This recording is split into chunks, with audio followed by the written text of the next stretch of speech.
ఈటెలపై పోస్టర్లు బాధాకరమన్నారు రామచంద్రరావు. పోస్టర్లకు బీజేపీకి సంబంధం లేదని చెప్పారు. బీజేపీలో కొట్లాటలు పెట్టాలనే కొన్ని పార్టీలు కుట్రలు చేస్తున్నాయని ఆరోపించారు. ఈటెల పోస్టర్లపై డీజీపీకి ఫిర్యాదు చేశామన్నారు. ఎవరు ఈ పని చేశారనేది సీసీ కెమెరాల్లో చూస్తే తేలుతుందని, నిందితులను వదిలిపెట్టే ప్రసక్తే లేదన్నారు రామచంద్రరావు.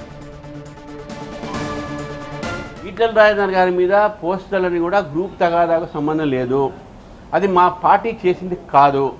ఇతర పార్టీ వాళ్ళు మన నరేంద్ర మోదీ గారి యొక్క సభ బ్రహ్మాండంగా విజయం జరిగిన తర్వాత, రైతు గోసా బీజేపీ భరోసా సఫలీకరమైన తర్వాత ప్రజలు భారతీయ జనతా పార్టీ చూస్తున్న నేపథ్యంలో IIHM స్టూడెంట్స్ ప్రపంచం మొత్తం ఉద్యోగాలు చేస్తూ లక్షల్లో జీతాలు సంపాదిస్తున్నారు. ఇప్పుడే చేరండి international institute of hotel management. బీజేపీలో అంతర్యుద్ధం పెట్టాలని, బీజేపీ నాయకుల మధ్య విభేదాలు తేవాలని చెప్పేసి, బీజేపీని పెరగకుండా చేయాలని చెప్పేసి కొన్ని పార్టీలు, కొన్ని శక్తులు, ఈ వ్యక్తులు కొంతమంది ఈ పని చేశారు. మా పార్టీ నాయకులు కానీ కార్యకర్తలు కానీ ఎటువంటి సంబంధం లేదు.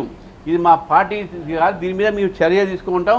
దీని మీద డీజీపీ గారికి, ఇద్దరు కమిషనర్లకు కూడా మేము కంప్లైంట్ ఇచ్చినాము. సీసీ కెమెరాలు ఉంటే ఎవరు చేశారు ఏంటని త్వరలోనే బయటపడుతుంది.